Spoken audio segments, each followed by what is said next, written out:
नमस्ते बच्चों, ऑनलाइन की कक्षा में आपका स्वागत है। संचयन भाग 2 कक्षा 10वीं के लिए हिंदी की पूरक पाठ्यपुस्तक द्वितीय भाषा के द्वितीय अध्याय सपनों के से दिन, जिसके लेखक हैं गुरदयाल सिंह जी। इस पाठ के बारे में आज हम जानेंगे। इस पाठ में लेखक ने बचपन के कुछ दृश्य अंकित किए हैं। शिक्षा काल में हर विद्यार्थी का लक्ष्य पढ़ना ही होता है। उसे हर विषय की कोई ना कोई पुस्तक पढ़नी होती है।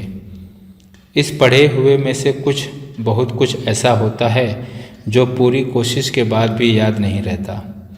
बहुत कुछ ऐसा भी होता है जो एक बार पढ़ लेने के बाद हमेशा हमारी स्मृति में बस जाता है।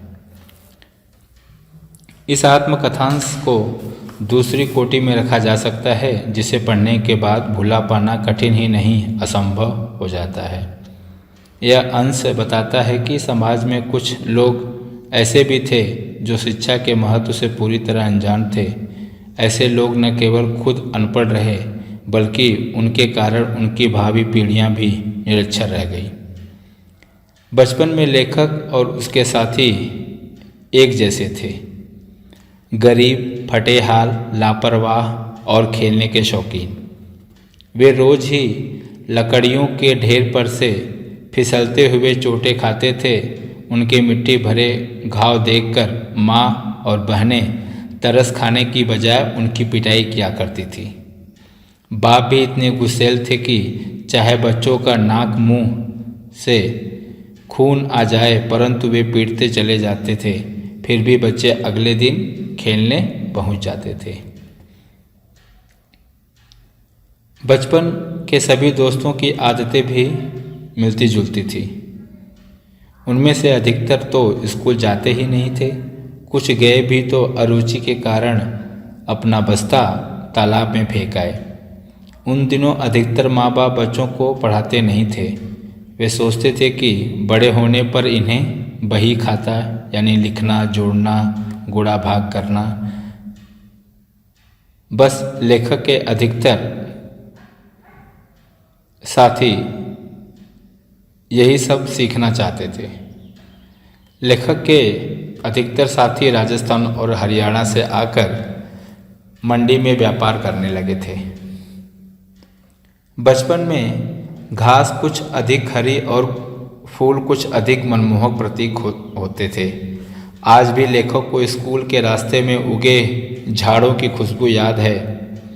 तब स्कूल के शुरू साल में 1.5-2 महीनों की छुट्टियां होती थी। इन दिनों में लेखक अपने ननिहाल चला जाता था। वे दोपहर तक गांव के तालाब में नहाते थे।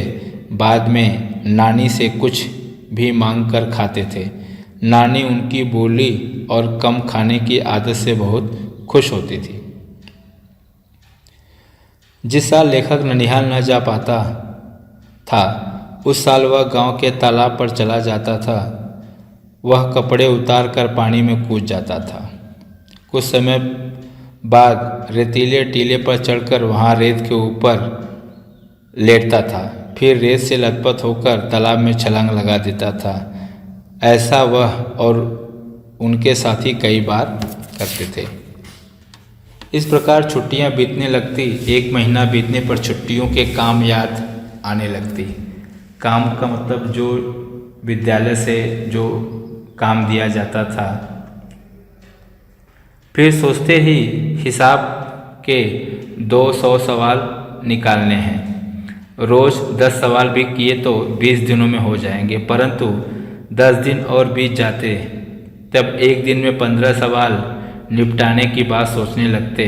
कुछ लड़के सोचते कि काम न करने के बदले मास्टर जी से पीटना सस्ता सौदा है। लेखक भी ऐसे बहादुरों की तरह सोचने लगता। ऐसे लड़कों का नेता था ओमा। ओमा मारने, पीटने, बातें करने और गालियां देने में सबसे ऊपर था।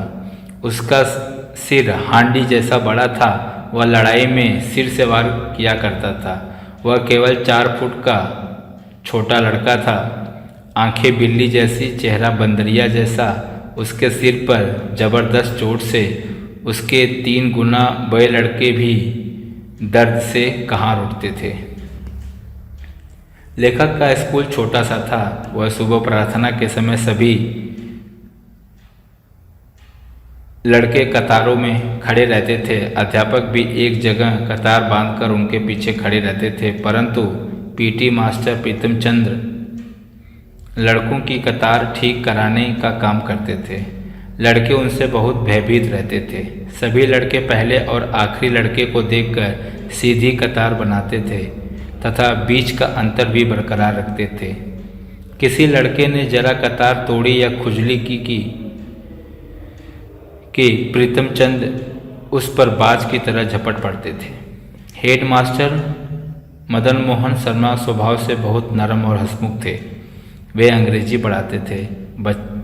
गुस्से में वे अपनी आंखें झपकाने लगते थे तथा लड़कों के गालों पर हाथ की उल्टी उंगलियां से चपत लगाया करते थे। वह चपत उन्हें नमकीन पापड़ी जैसी मज़ेदार लगती थी। बच्चे खुशी से स्कूल नहीं जाया करते, परंतु स्काउटिंग का अभ्यास कराते समय जब उन्हें रंगीन झंडियाँ हिलाने का मौका मिलता था तो बहुत मज़ा आता था। जब लड़के बिना गलती किए झंडियाँ फहराते थे, पीटी मास्टर उन्हें शाबाशी दिया करते थे।